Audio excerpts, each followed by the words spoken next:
TGIF, you know what time it is. It's time for In Case You Missed It.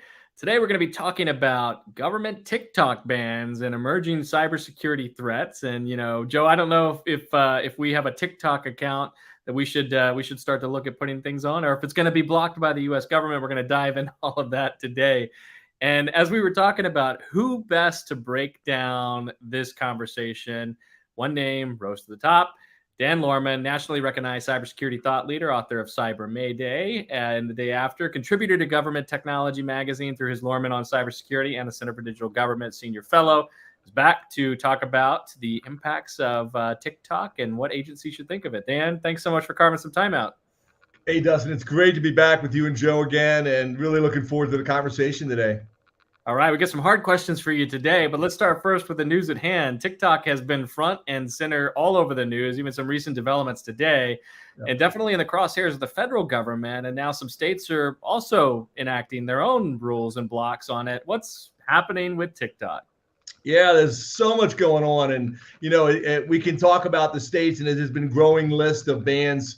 I lost count at like 26, 27 states that had banned it. But the real kind of hot off the press news we were just talking about a few minutes before we went live is just earlier this week, a bipartisan group of senators, 12 senators, 6 Republicans, 6 Democrats, released what's called the Restrict Act, which is restricting the emergence of security threats and risk information and communications technology act, which I know it's a mouthful, but it really is a kind of a watershed moment, and we'll walk through what that means. But really, it's the goal is to give the power to the Commerce Department secretary to go through a series of steps to block or to ban basically apps and or different types of technologies.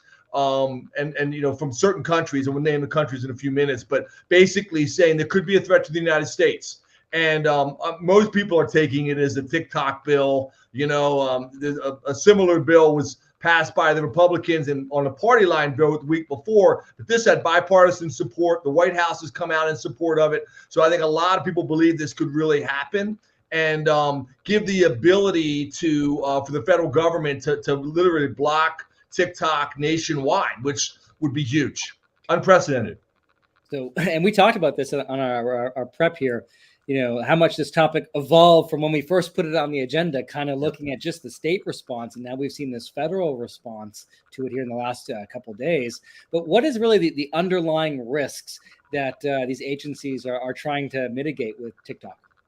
Yeah, I think the big fear overall, the states were facing this, and also now the feds are saying the same thing, is fear that that basically TikTok, the company, or in the case of other apps, but mainly focused on TikTok right now, could have all that personal data, all that information about you, not just really kind of the sky's the limit of not just who you are, where you are, when you're at, when you're online, where you're at, all this data they've accumulated, so many people, and the numbers are pretty astounding. There's 100 million Americans spend, 100 basically. I saw something along the lines of 90 minutes a day on TikTok, which is pretty astounding when you think about how much time that is. But the idea that they could have that data and they could share that with the Chinese government, a lot of that is sensitive data. And so when these state bans have really not focused much on, your teenage kids, but I mean, basically state-owned devices that are running on networks at universities, and anything state-funded, state networks. And the main focus of that was protecting data, protecting sensitive data that could be on those devices, on those smartphones, on those laptops, whatever it might be. The goal was really around that. And there was a law that was passed in China back in 2017 that basically, in theory at least, they said they wouldn't do this, but they haven't formally said that, to TikTok's parent company, ByteDance, if pressured, would have to give over that data to the Chinese government. So I think that's one of the big fears, is that sensitive data that's on all these devices and all that information about you and what you do and where you go and what you look at could all be handed over to the Chinese government.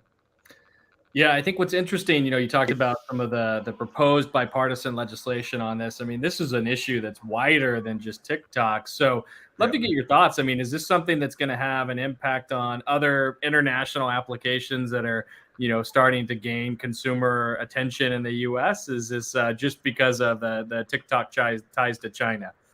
Yeah, it's a great question, and I think what I really found fascinating. I was watching CNBC on Tuesday morning. I work out every morning on the treadmill, and I'm flipping through the stations. CNBC and Weather Channel and CNN and sports, ESPN, getting the updates. And Senator Warner was talking about this bill, bipartisan. He's one of the co-sponsors with Republican Thune from South Dakota, John Thune, and he really said that the goal here is again, to give the Commerce Department wide discretion to identify, mitigate perceived risks stemming from technology produced by companies with ties to foreign adversaries in 6 countries, and that is China, Russia, Iran, North Korea, Cuba, and Venezuela. So those 6 countries are listed specifically. So other countries, if it's from UK or something that somebody deems a threat from a UK company, they're not on the list, right? So that would not be, but so this is from those countries. And the thing I found fascinating, Dustin, was that he was really kind of talking about it in a long line of, he considered a long line or a line of other threats to U.S. national security, like many listeners out there may know about the Huawei, banning network equipment from Huawei. Kaspersky, not buying Kaspersky antivirus. I actually cover Kaspersky in my annual blog on predictions, because Kaspersky is very big on cybersecurity all around the world, but they've been banned in a lot of Western countries. They've been banned in the United States to use their software and equipment in the U.S. So they're kind of saying, we did it with Kaspersky, we did it with with Huawei. Now we're doing this, potentially with TikTok. But I think what I really find interesting about this is to say, it's not just about TikTok. They're trying and pull that back and say, because if you just ban TikTok, in theory, you could, change the name and call it TikTok 2 or something, then I'm not banned anymore or something. I mean, that obviously wouldn't happen that simply, but you understand my point. Or somebody else creates a lookalike thing that is the same thing from China and does the same kind of a thing, although it doesn't have that, user buy-in, that huge installed base. But the idea here is it's not just supposed to be TikTok, and there could be others. I don't know of anything, approaching TikTok size, scale, and user base that right now, but certainly there could be others coming down the pike. Using TikTok as the example, it's clearly an app that people have maybe obviously on their government-owned devices, but also on their personal devices as well. What advice would you have for government agencies that are going down that path of saying, hey, you can't have it on a government device, but what advice should they have maybe when it comes to their use of TikTok on their personal devices as well? Yeah, and again, I think, Joe, that's a really good example of where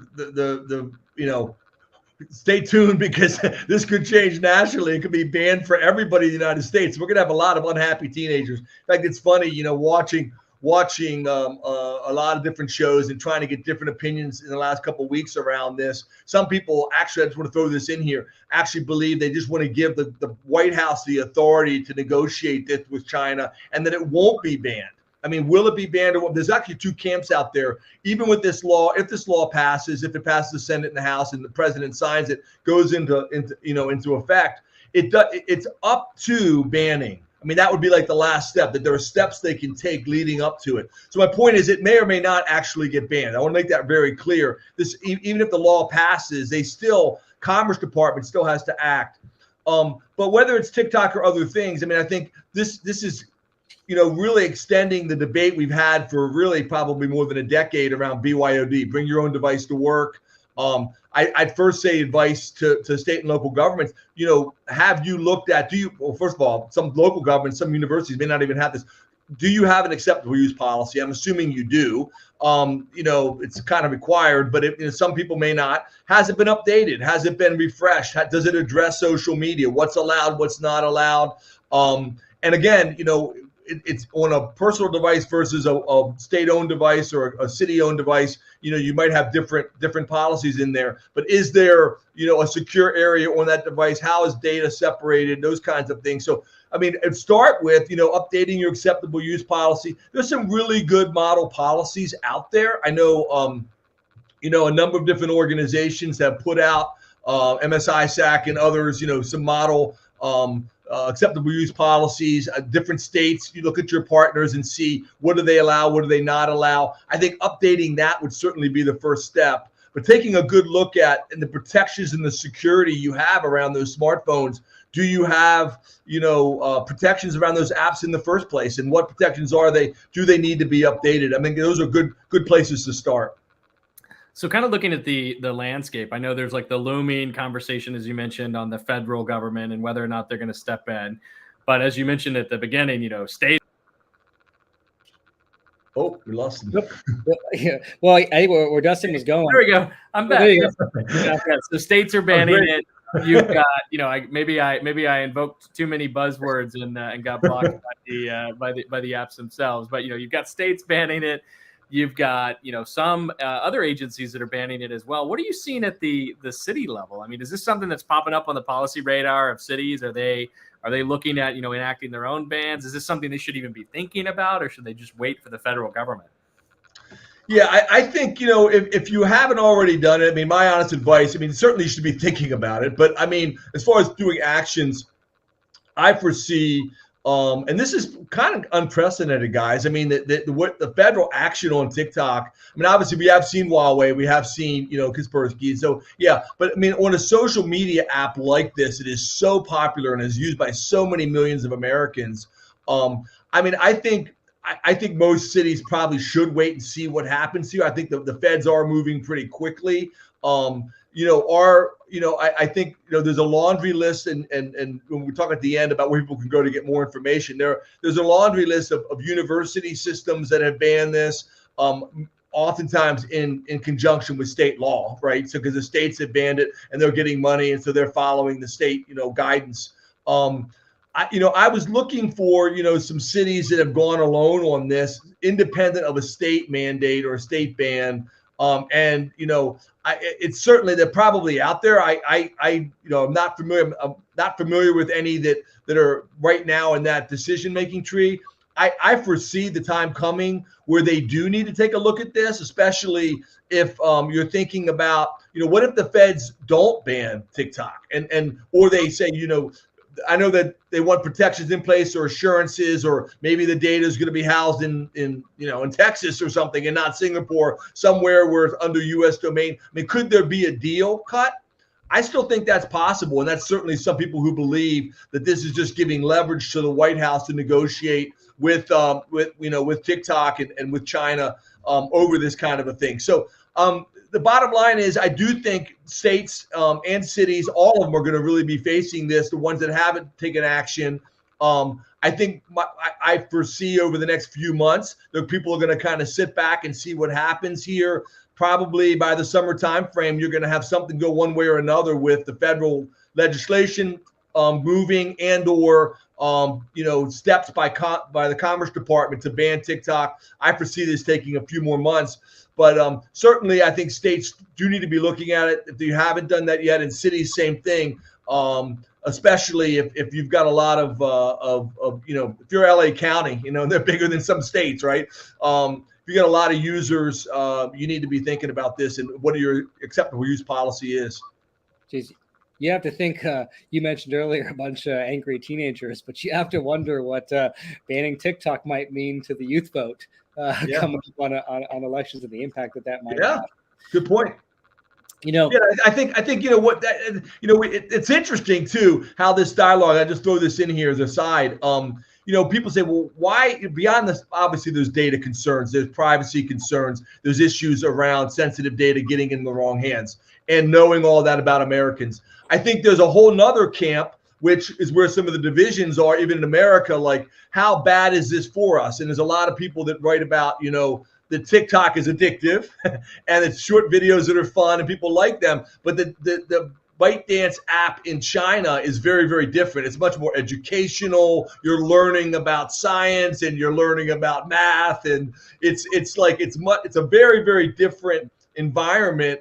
And they don't even allow the version of TikTok we have in America to be used in China. So it's kind of interesting to see, kind of what we get or what the West is getting versus what is being used in China. So there is a whole nother discussion, which is maybe a whole other debate, if you will, about, is it good for you or not to even use TikTok, even if it's not banned? And that's a whole nother set of questions. But I think that does open up a can of worms. If you start going down that road, then what other apps should be banned? And is it just about, what's good for you, what's not good for you? Again, I think there's challenges, if people start arguing over those points. Well, I think now that you've kind of opened it up a little bit, I mean, do you think that states and localities should be thinking more broadly about social media, data use, privacy in general beyond TikTok? We've certainly seen a lot of conversation over the last few months around Twitter, and it's with Elon Musk at the helm, and that's changed some perspectives of that platform. But what do you think about it more broadly? I mean, the simple answer is, of course. I mean, and I think there's a debate. There's a lot of debates out there. Without getting into politics, I try and, as you guys know, I'm a cybersecurity guy, and cybersecurity tends to be bipartisan. And nobody wants to get hacked, right? Nobody wants your data stolen. So, but when you start getting into, which states, left, right divide, conservative Republicans or, liberal Democrats or whatever, and their views on some of these topics, you're going to get a whole range of different opinions around Twitter, around, even the use of different types of apps that are out there, and free speech. The views on free speech, the views on, there's a bill that was just, released in Florida that the governor says he's not even for, that, about what people will have to report if they even blog and those kinds of things. So, I mean, I think there's, clearly this is an issue that, sad to say it, the lawyers will get involved in it, right? I mean, there's, got lots of lawyers, and there's different opinions from different perspectives, political perspectives, different perspectives of the elected leadership in different states and different cities and counties. So absolutely, social media is very, very important. It certainly affects elections. It affects how people campaign. It certainly is also something, I'll tell you, in the cybersecurity world, we say right and left, is that whenever there's, hacktivism is one of the big trends for our predictions this year. And as there are different types of, different types of social disruptions, different types of protests and different types of march on the Capitol for whatever reason, inevitably those things are going to be amplified by social media. So people want to get the word out. We have 25 people were marching on the Capitol, and then they want to get their word out to people, and whatever the number is, so whatever the topic is, people are trying to amplify. So I know it's something that, it could be a good thing. I mean, obviously it's free speech. We have a free platform, but then balancing that with, okay, protections and when does it become hate speech and those kinds of discussions, we'll leave that for others in another day. But I certainly think that we're going to be talking about social media and next generation social media for the next decade, because this question is not going away. Yeah, it's definitely a gray area. And so, we saw like the Restrict Act that was, put forth, as you mentioned. But, do you see the federal government playing an increasingly important role here as you think about just data management, privacy, and some of these, policy rules? You've got in the European Union, GDPR, and there's very concrete data protection and privacy laws. Is the federal government have a role to kind of do that here? I think they do, and I think it's going to continue to grow. I mean, it'll be interesting to see how far they can go in a split Congress with Republicans in the House and the Democrats, of course, controlling the Senate. The White House being a Democrat, Biden administration. Just look at in the last 2 weeks. You've got we just had a big blog on this. We'll put my blog website up there. You can read about the new national strategy released by the Biden administration, and there's a lot of discussion in there around regulation, around obviously critical infrastructure, and we already have some regulations about reporting of incidents and things with things like banks and financial institutions, energy, transportation. Obviously, you expect that in rail and also airports and things like that, planes. But going into more sectors, talking about more regulation, more reporting, more controls that are expected, and then more. A lot of discussion in there around liability and the role that businesses have to play in this.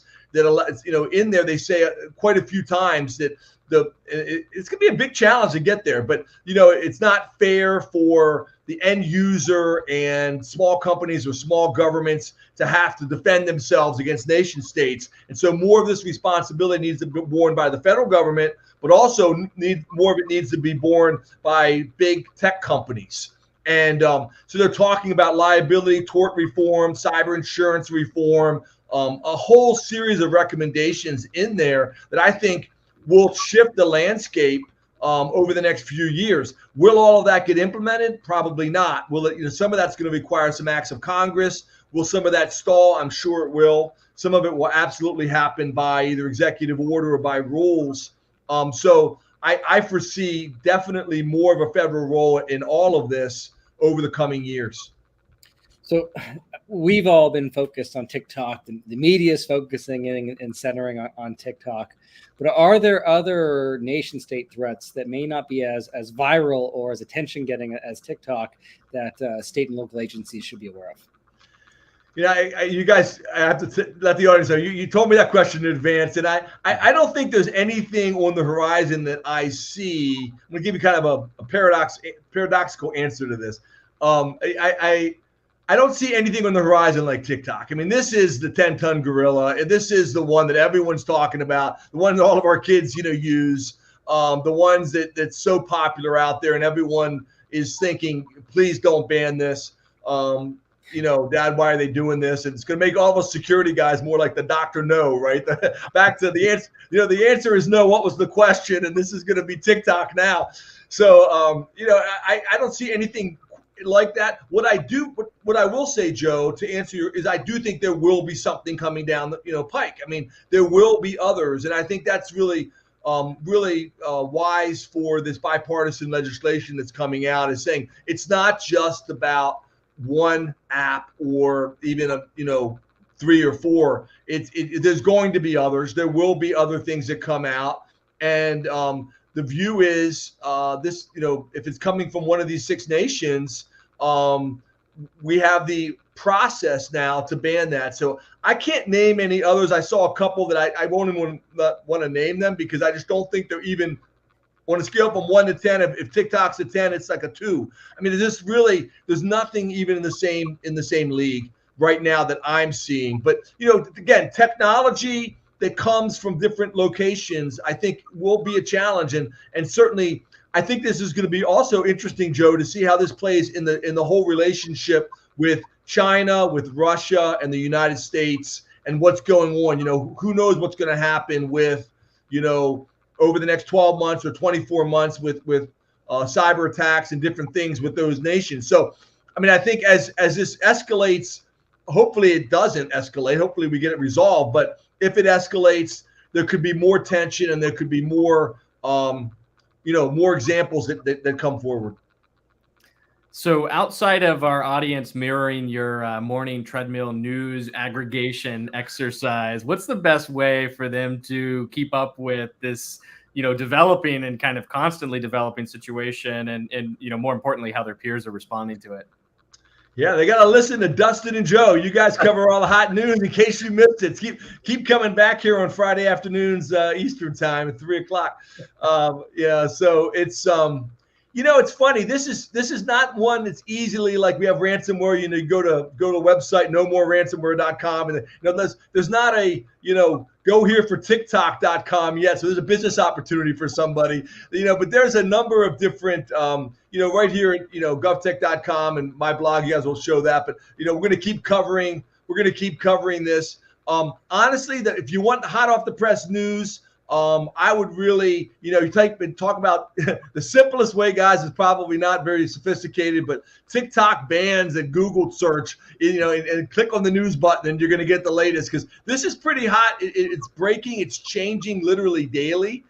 Each and every day, there's something new coming out. It's getting a lot of business coverage. It's also getting a lot of coverage, from like the CNNs of the world and Fox News and those kinds of organizations as well. So it is an ongoing. There's not any one place you can go to get the latest on this topic, but except for listening to you guys, unless you know something, Dustin and Joe, I'd love to know if you've got one website that's kind of keeping everybody up to date on this. But Google News is as good as anything right now. Yeah, and I think GovTech will continue covering it, and we'll have to figure out a way to get a webcam on you in the morning. We can follow your routines. Well, I think you're right. I mean, it's moving quickly. I mean, from when we started, what we thought we'd be talking about to where we found ourselves today, it evolved just there. But Dan, we thank you again for coming on and continually sharing your expertise with our audience. As we look forward to next week, we will have a couple guests on to talk about the Center for Digital Government's latest piece of work on cloud and everything as a service, best practices procurement guide. So join us next Friday. Until then, have a wonderful weekend.